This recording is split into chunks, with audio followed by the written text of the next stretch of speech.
They said it couldn't be done, but we're back.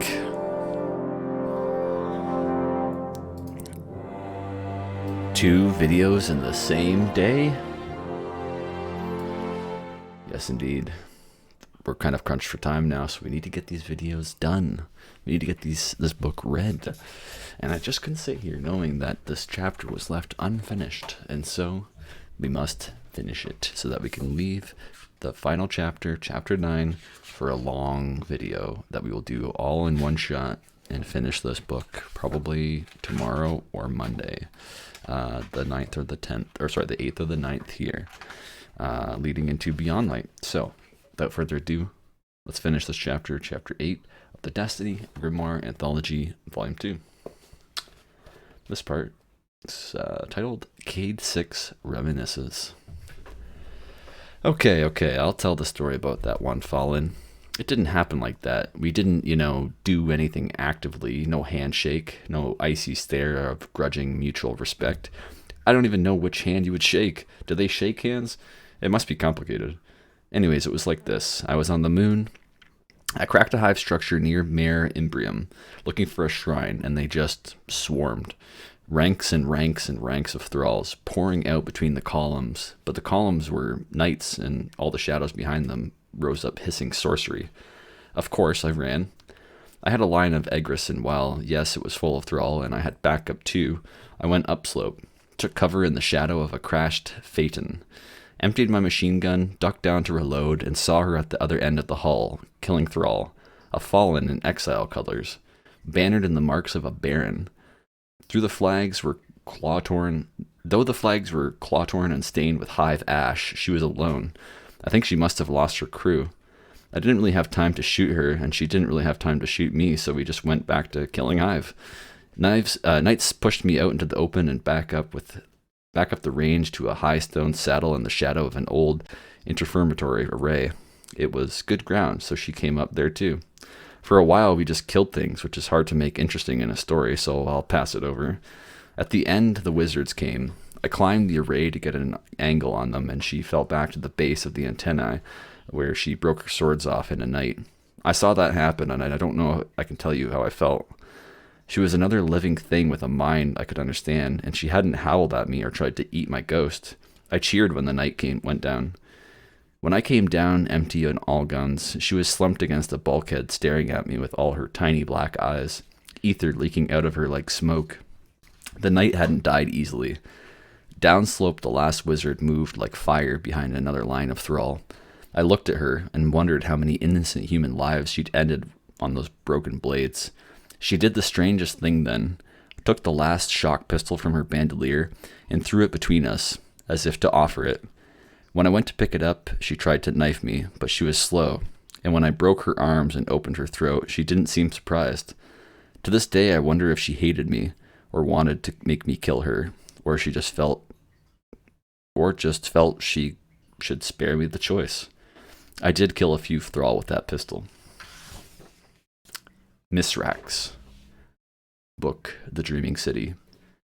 The vandal stoops as he exits the galliot.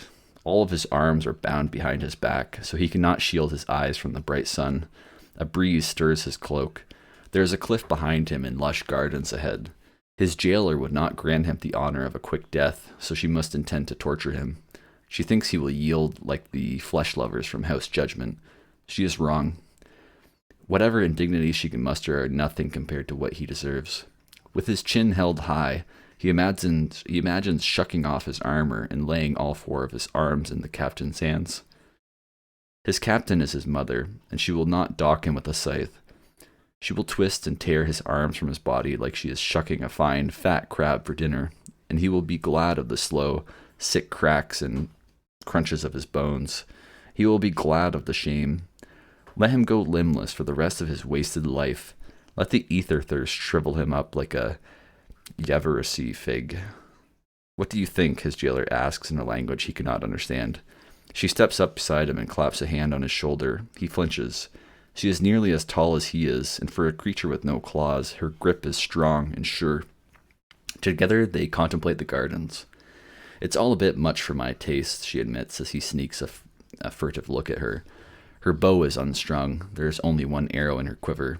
She is stupid. He whirls, trips her, and sprints for the cliff. She swears, recovers, and lunges after him. As he pitches himself off the edge, he thinks of his mother's shame and prays that she forgets him. Better that she never had a son than a weakling so easily captured by the enemy. It is his bad luck that she catches his foot with one hand. His helmet slams into the rocky cliffside. A piece of his rerouther cracks off, and disappears into the mist far below. He flails, but he cannot drag her down with him. Somehow she hauls him in like a fish. As soon as she has him on solid ground, she binds his ankles with the string of her bow. "All right," she says, catching her breath. "All right." She chuckles, pats his shoulder fondly, and then pulls him upright like a sack of sacks. She takes a step back, brushing off her hands against the seat of her trousers.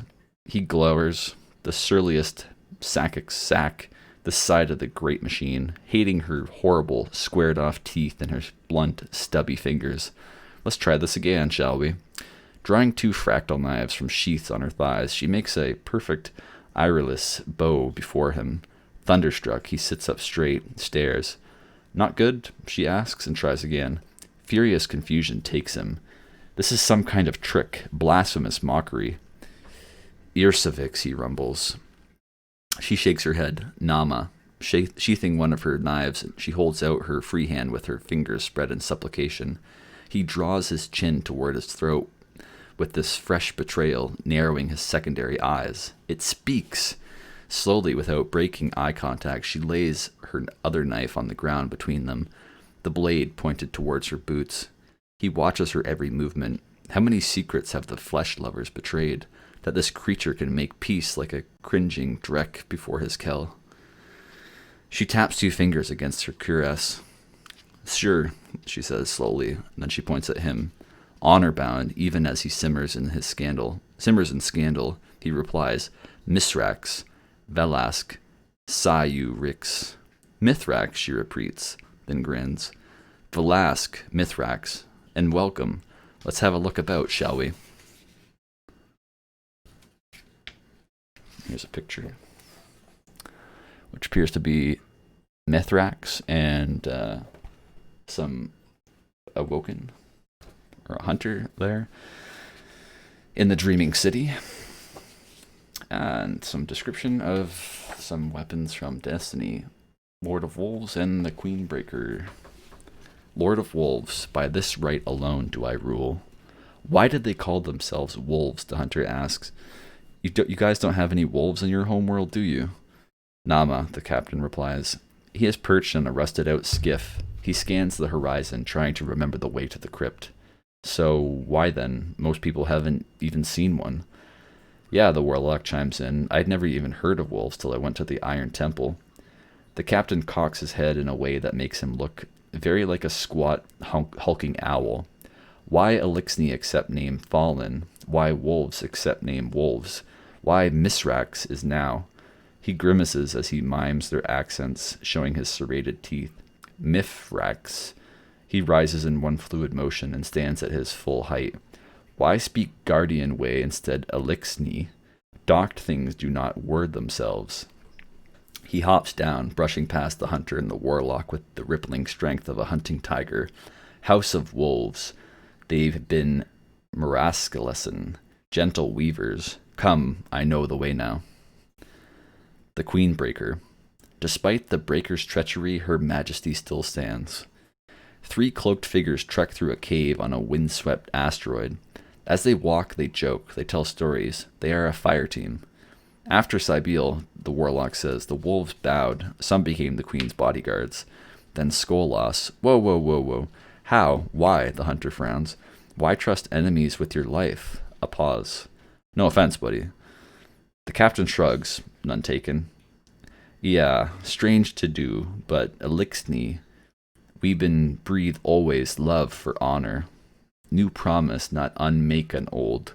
Wolves would been follow Marikal forever if Skolas does not appear again. The passage widens, and they find a hidden door veneered with amethyst. The captain lays a hand on it, bows his head. The hunter and the warlock fall back respectfully. After a time, the warlock ventures. Mithrax? The captain turns. Wolves rebel. Now wolves extinct. This where live mind things scatter must end. I will kill the mind open elixni. No spider tricks, no loyal lies. Varus' truth. We fight for great machine together. And that is the end of chapter 8. We hit chapter 9, Succession. I can see in the first thing it talks about Varix, and the next page shows more of Varix. I think it's pretty much Varix to wrap up the chapter 9 here and the rest of the anthology. There's not too much left, but as I said, I will attempt to crush all of that in a single reading for the final video of the Grimoire Anthology Volume 2. If you've enjoyed, if you stayed until this point, I thank you for watching. If you have any feedback, please feel free to leave it down below. I appreciate it. More videos to come in the future. If I get this done, I might do a Clovis Bray one that I can hopefully do, like put out the lore in some sort of format. Maybe do like a quick read through of the new stuff that's coming out with the ARG and go from there. Beyond Light is coming. So thank you for watching. And as always, stay safe.